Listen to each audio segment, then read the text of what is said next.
Le récap info pour savoir et comprendre cette semaine avec Didier Rambaud, sénateur En Marche de l'Isère, et Julien Terrier, gilet jaune de l'Isère, ex-porte-parole national. Bonjour à tous les deux. Bonjour. Bonjour. Merci d'être sur notre plateau. Bonjour à tous. Grand moment de démocratie pour les uns, magistrale prouesse de communication pour les autres. Le grand débat national bat son plein. Et le président de la République ne ménage ni ses efforts ni ses déplacements pour tenter de renouer les fils du dialogue. Mais que restera-t-il de ces échanges ? Les Français ont peu d'espoir et de nombreuses doléances. Alors comment doit évoluer le mouvement des Gilets jaunes ? Emmanuel Macron peut-il se relancer après avoir été scarifié, selon son propre terme, depuis le début de son mandat ? Question posée à nos deux invités, Didier Rambaud et Julien Terrier. Merci d'abord d'avoir accepté le principe du débat. Le grand débat national fait escale aussi sur Télé Grenoble. Didier Rambaud, sénateur de l'Isère, ancien vice-président socialiste du département. Vous avez été parmi les premiers élus de gauche à rallier Emmanuel Macron dans sa course à l'Élysée, élu au Parlement dans la foulée en septembre 2017. Et Julien Terrier, vous avez 31 ans. Vous êtes à Coran, où vous avez une auto-entreprise dans la rénovation du bâtiment, c'est ça ? Tout à fait, ouais. Dès le 17 novembre dernier, vous vous êtes engagé dans ce mouvement des Gilets jaunes. Vous en avez été un des éphémères porte-parole sur le plan national. On a l'impression que depuis quelques semaines, vous vous recentrez sur le local. Oui, complètement, on se recentre sur le local. Pour ma part, je pense qu'on doit vraiment se concentrer sur des actions locales et que les décisions, ce qui va changer, on aura plus de possibilités d'action au niveau local. Après, le mouvement national continue. Il faut qu'on continue à mettre la pression pour demander et à obtenir les revendications. Mais les tournants, ce qui va faire que les choses vont venir d'en bas. Je pense vont venir des municipalités et c'est là qu'on doit se concentrer. Et puis c'est plus compliqué aussi au niveau national. On a vu plusieurs familles dans ce mouvement Gilets jaunes. C'est difficile de faire sa place. Après, c'est pas une question de place. Je pense que tout le monde a sa place aujourd'hui. Comme on le dit depuis le début, il n'y a pas de leader. Effectivement, il y a des figures qui sont sorties, qui sont médiatisées, qui sont mises en avant. Avec quelques divergences parfois, mais bon, c'est normal, on est dans un mouvement qui est assez protéiforme, qui est sorti de nulle part, avec des personnes qui ne se connaissaient pas. On a un but commun, on n'a pas forcément la même façon de voir le chemin pour y accéder. Donc il peut y avoir des problèmes de compréhension. Maintenant, je pense qu'il ne faut pas se fixer là-dessus. Le but commun reste le même. On se doit plus que jamais d'être unis et on le fait. Et donc, voilà. On va revenir sur ces différentes familles de pensée quand même. Ce mouvement quand même des Gilets jaunes, Didier Rambaud, le pouvoir ne l'a pas vu venir. Il vous a surpris par son ampleur, non ? Oui, c'est clair que la manière dont il est arrivé, d'une manière assez, je dirais, entre guillemets, brutale, a plutôt surpris. Effectivement, comme l'a dit Julien Terrier, un mouvement protéiforme qui est venu un peu de nulle part. Mais les raisons, je les comprends tout à fait.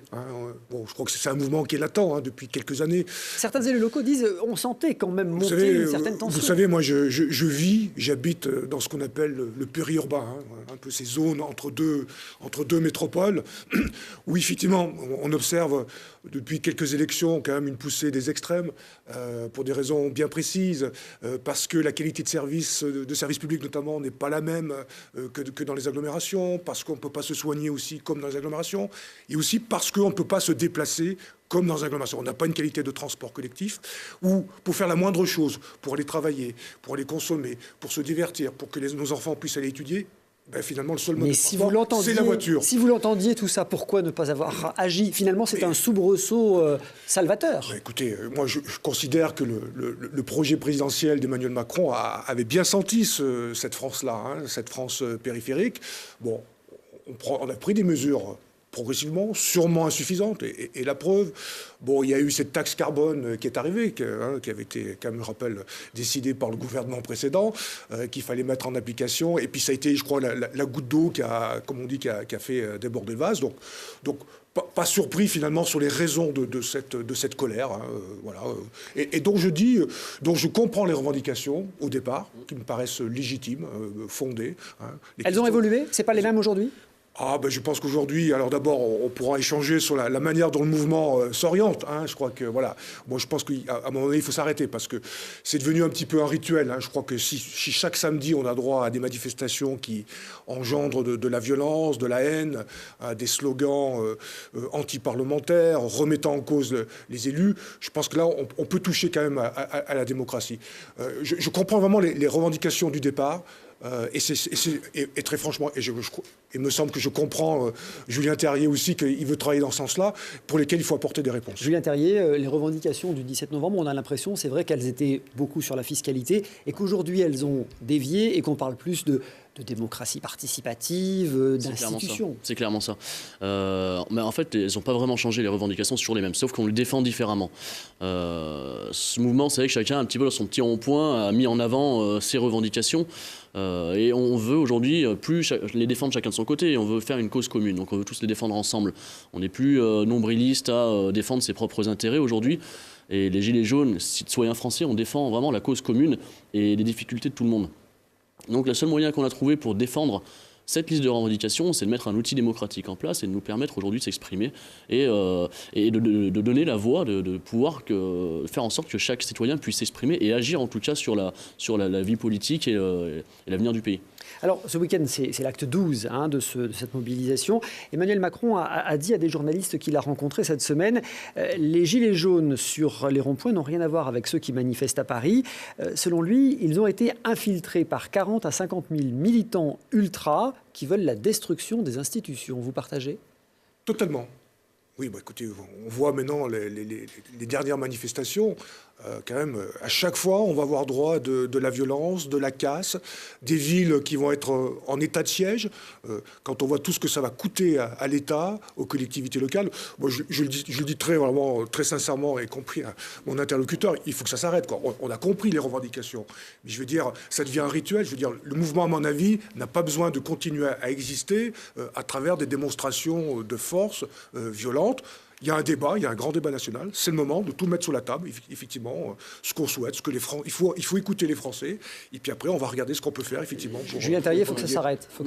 Je pense qu'il faut se poser les bonnes questions au niveau de la violence. Oui, il y a des endroits où il y a de la violence. Bon, alors à Grenoble, je pense qu'on ne peut pas en dire autant parce que ça se passe plutôt. Je reconnais que ça n'a pas été le cas partout. Oui. On fait en sorte que ça soit le plus pacifiste possible, même si, effectivement, des fois, on a vraiment le sentiment qu'en manifestant pacifistement, on n'est pas entendu.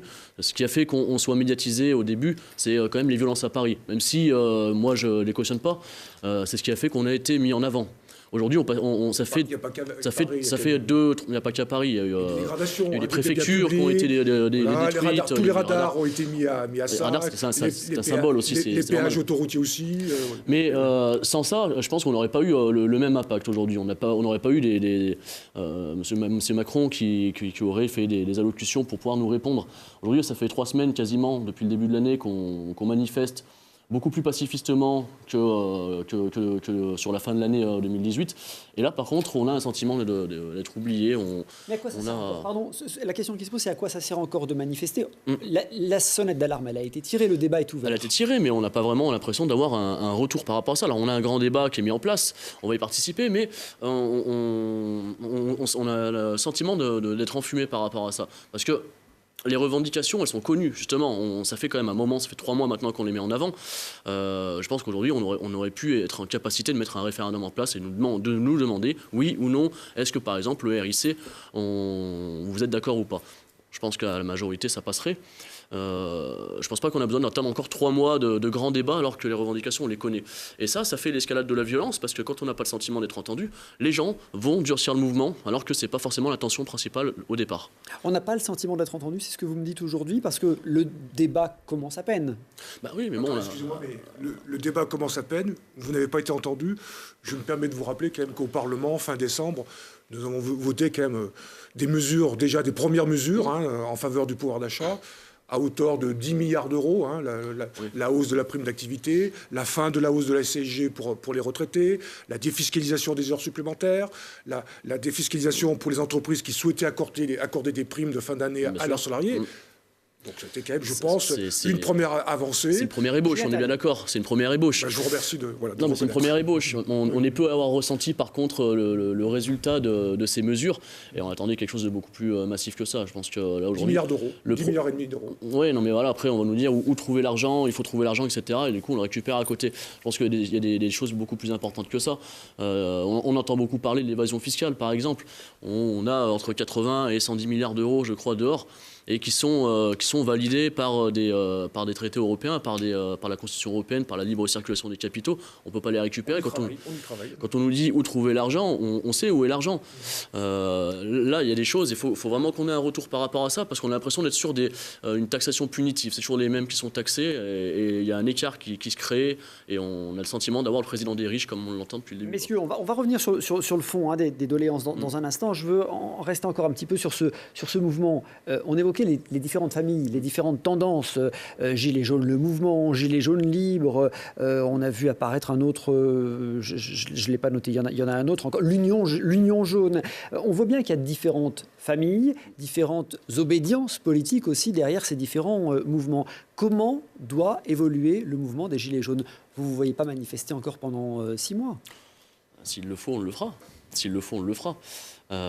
Après, chacun met sa pierre à l'édifice, chacun a sa façon de voir les choses, chacun fait comme il le peut pour faire avancer le mouvement à sa manière. Des listes pour les européennes, par exemple, c'est une bonne idée? Il y en a une qui est faite par Ingrid Levavasseur. Donc, moi, je ne pense pas que ce soit une bonne idée. Je ne pense pas que ce soit une bonne idée, personnellement, c'est mon avis. Maintenant... Pourquoi? Pardon, mais...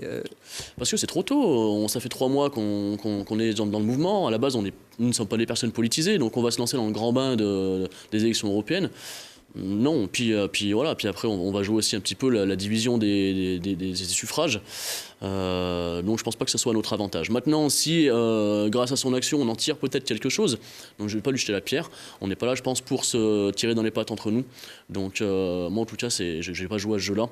Donc s'il en résulte quelque chose de bon, en tout cas, ça sera grâce à des actions comme ça.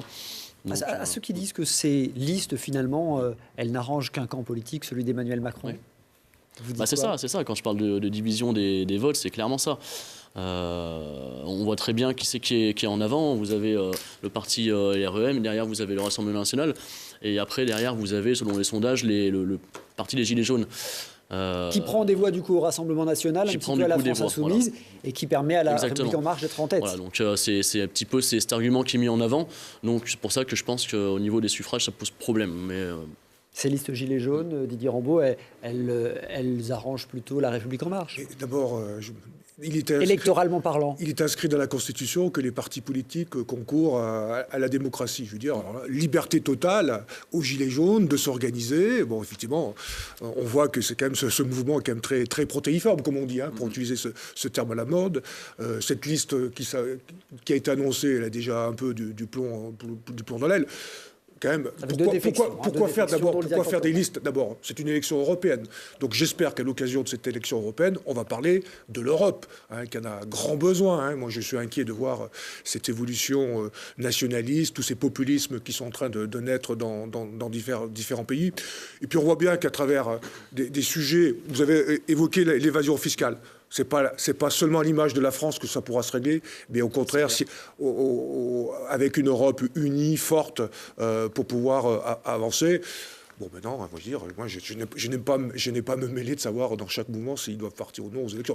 J'ose espérer par contre que chaque liste parlera de l'Europe, et non pas effectivement d'une cuisine française. On évoque un mouvement protéiforme avec plusieurs familles, plusieurs obédiences. Ça a été aussi une vraie difficulté pour trouver des interlocuteurs, pour tenter de négocier sur le plan national.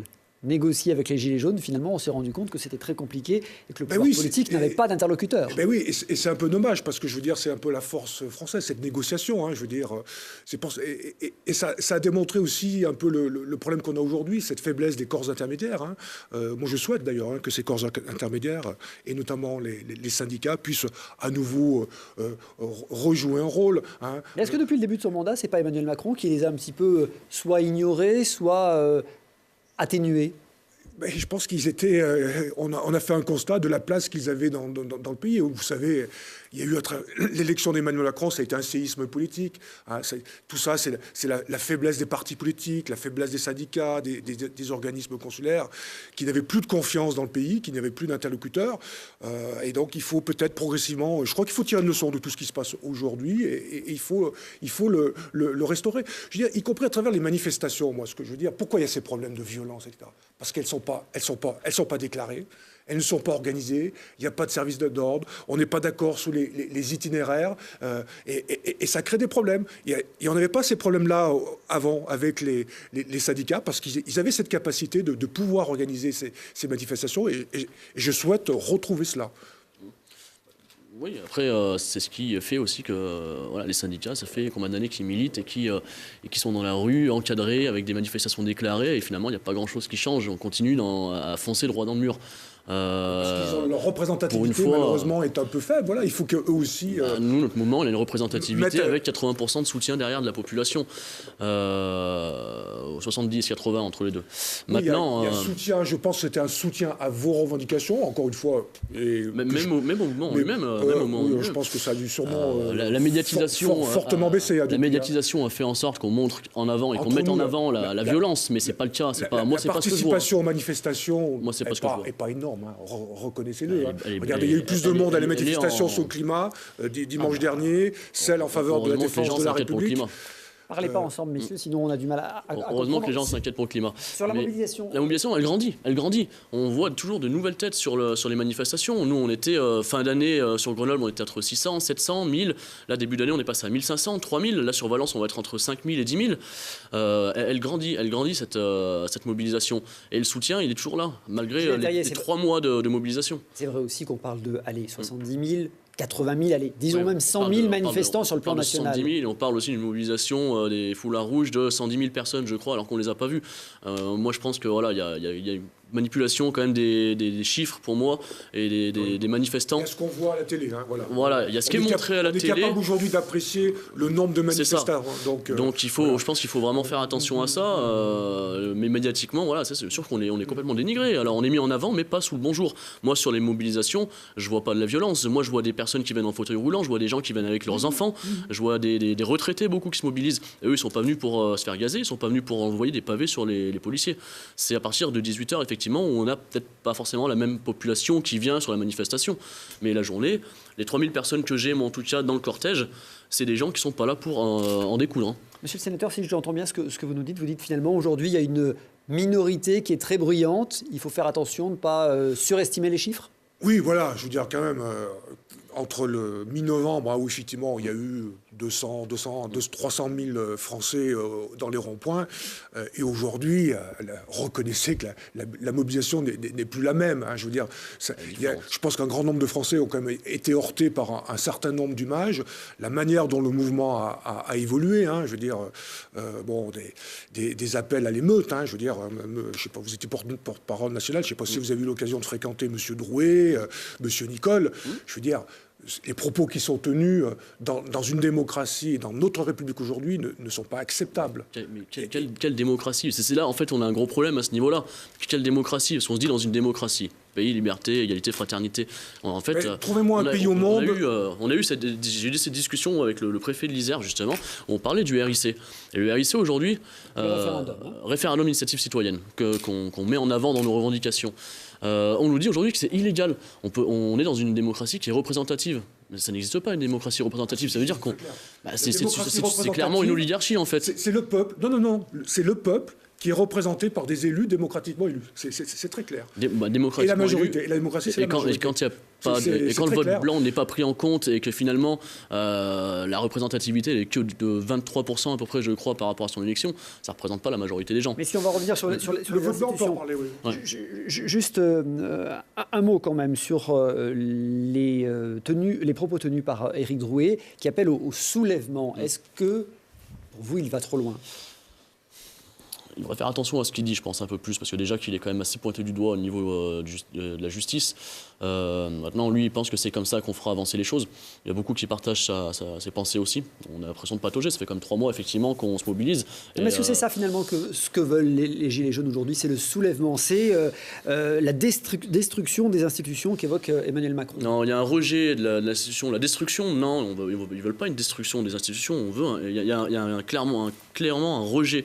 Il faut que ça change. En fait, on a le sentiment d'être écarté des décisions, peu importe ce qu'on va vouloir changer, comme aujourd'hui. On est quand même obligé de faire des manifestations non déclarées pendant 3 mois pour être entendu.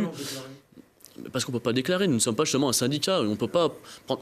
Vous voyez qu'il y a des débordements, c'est pas commun d'avoir personne déjà à l'avance sur les manifestations. Le parcours, on n'est pas décisionnaire de tous les chemins qui vont être employés, on ne peut pas maîtriser non plus les groupuscules qui viennent se rattacher à nous. Et donc voilà, c'est pas une manifestation clairement dite comme les syndicats. C'est un mouvement. Parce que vous ne déclarez pas. C'est un mouvement en fait. C'est pareil. Et on ne cherche pas à le structurer d'ailleurs. Est-ce qu'on avance un petit peu ces derniers jours? Donc ce fameux grand débat national a débuté, initié par le président Macron, qui multiplie d'ailleurs ses apparitions pour aller répondre aux élus locaux, aux citoyens qui se réunissent pour échanger. Il a évoqué cette semaine un nouveau souffle et la nécessité de rebâtir des formes locales de délibération, un besoin de nouvelles républiques. Votre avis sur ce grand débat national, Julien Terrier, c'est une opération de communication? Vous avez peur que ça se limite à ça? Ouais, nous, on a le sentiment d'avoir une opération de communication. Gagner du temps. Gagner du temps jusqu'aux européennes, par exemple. C'est une des idées. Alors on va jouer le jeu, parce qu'on demande quand même le dialogue depuis le début.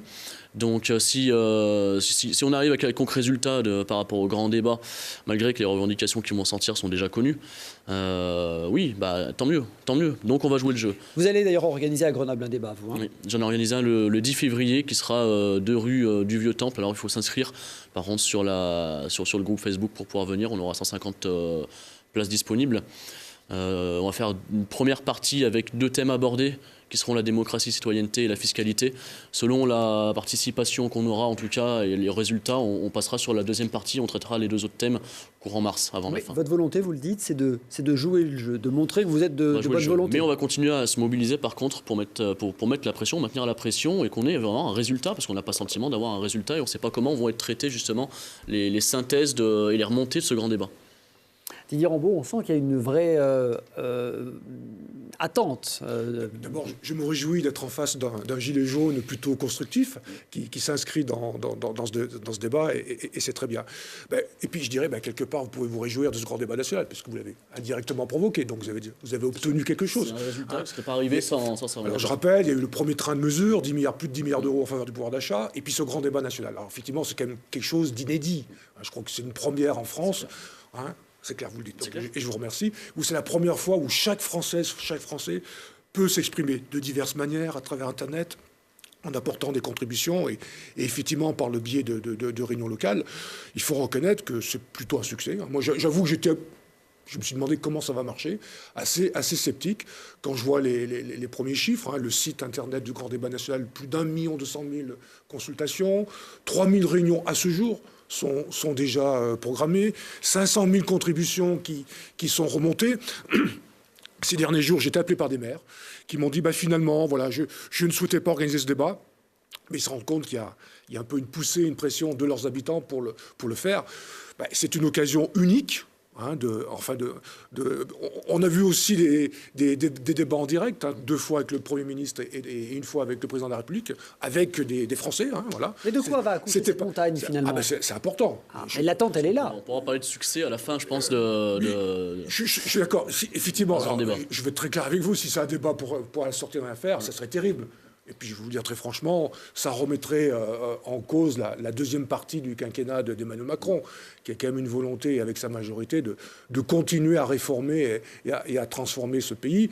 Donc, ce grand débat national, il est fait, effectivement, pour déboucher sur des mesures nouvelles, des propositions nouvelles, sûrement améliorer notre démocratie, que je ne voudrais pas quand même qu'on lui marche dessus. C'est quand même, je pense, on a le même sentiment de notre côté. C'est le plus grand pays démocratique au monde. Moi, voilà, je ne connais pas d'autres pays au monde plus démocratiques que la France.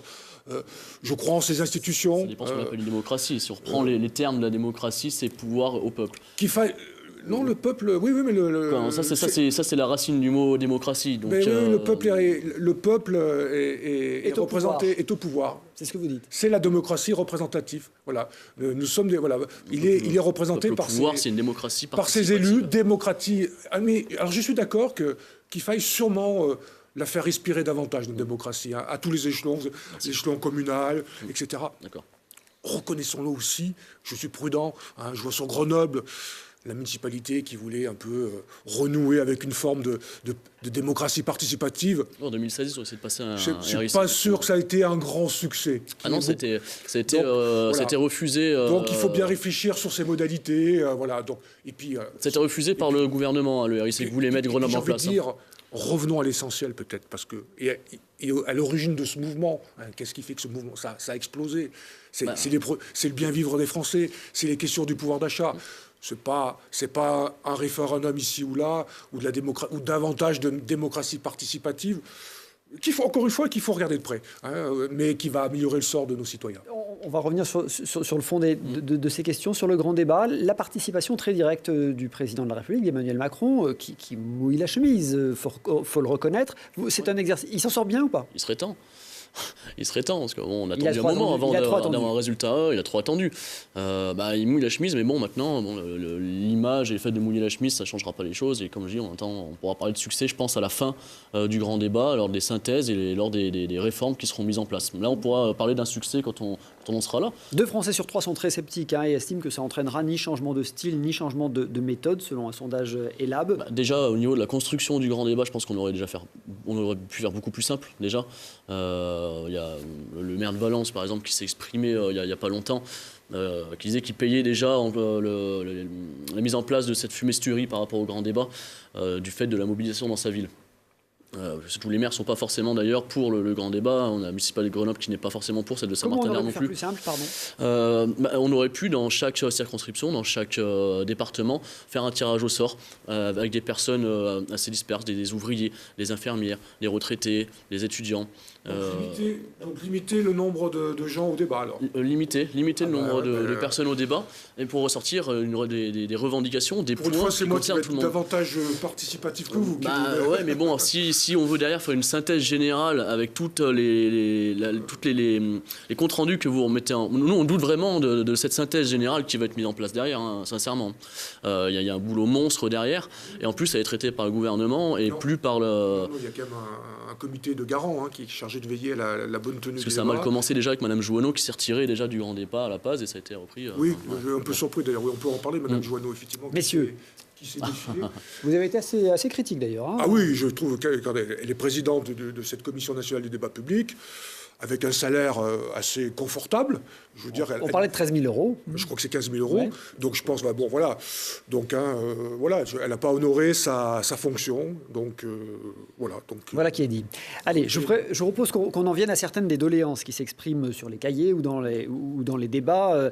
Des doléances nombreuses, riches, variées. Certains disent même qu'ils partent un peu dans tous les sens. Au départ, on rappelle, c'était quand même le ras-le-bol fiscal qui a conduit les Gilets jaunes dans la rue, ou plutôt la mauvaise répartition de la fiscalité. Il ne s'agit pas aujourd'hui de ne plus payer d'impôts, c'est bien, je comprends bien. Bien sûr, on est dans un pays avec une grosse, beaucoup de social, et il faut absolument le conserver. On a des avantages qui sont indéniables par rapport à d'autres pays, comme on disait, la sécurité sociale par exemple, qui est quelque chose que aujourd'hui on est quand même chanceux de pouvoir bénéficier de ça.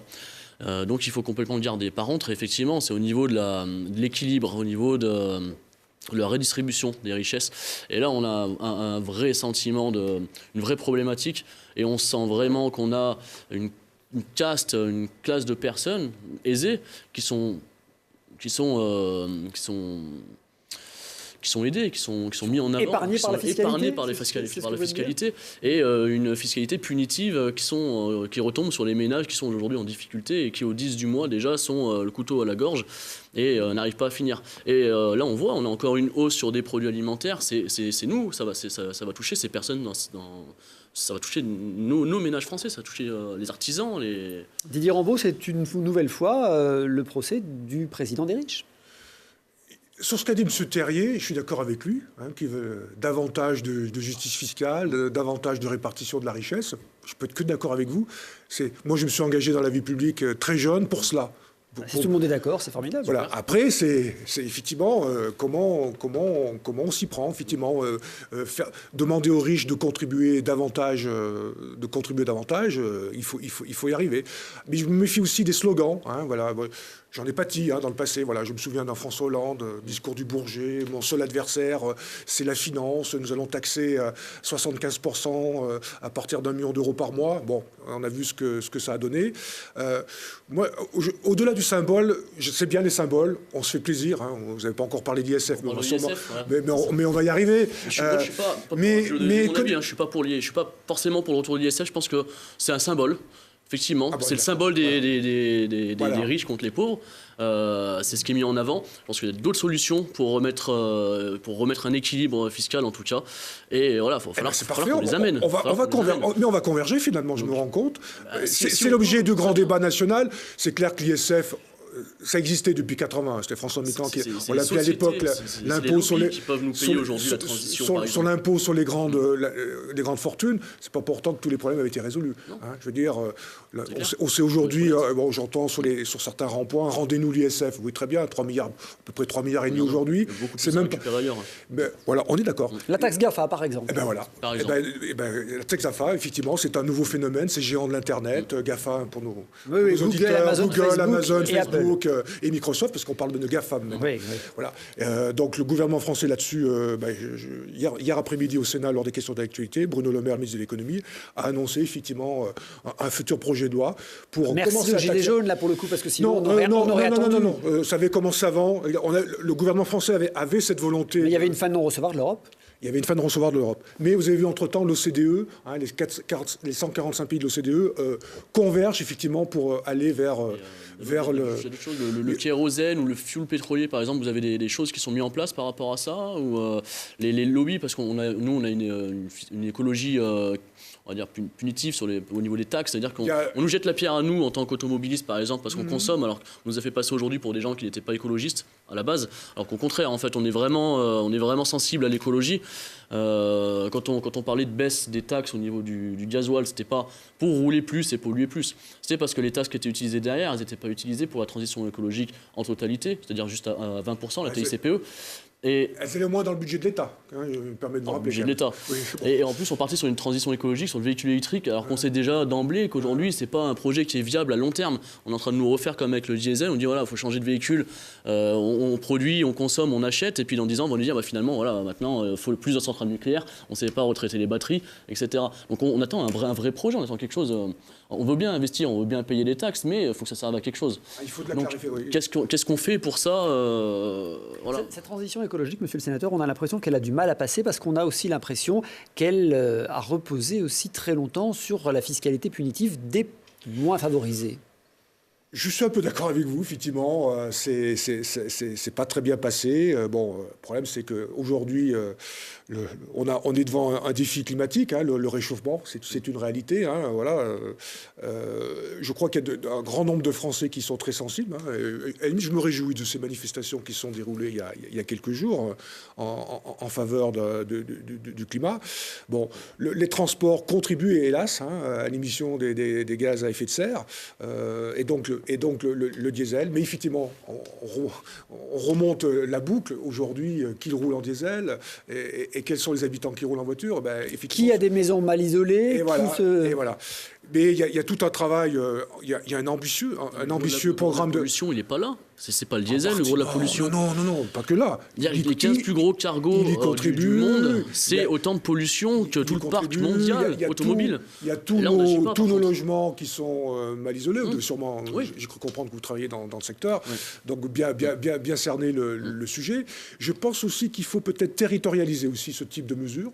Je veux dire, la question de l'isolement des bâtiments n'est pas la même sur la Côte d'Azur que dans nos terres froides. Rendre du pouvoir aux régions, aux communes. Il faut à nouveau se poser effectivement la question de la décentralisation, effectivement, et à travers ce type de thématique. Oui, tout à fait. On a un exemple type, effectivement, on ne règle pas les problèmes d'une même manière, d'une manière uniforme sur tout le territoire. J'ai l'impression qu'on va dans le sens inverse, nous, au niveau des choix. On parle de décentralisation, de redonner un petit peu plus de pouvoir aux municipalités ou aux régions.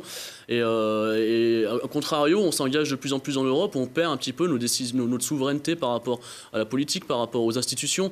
On a encore eu le traité d'Aix-la-Chapelle, où on mutualise un petit peu nos institutions avec celles de l'Allemagne.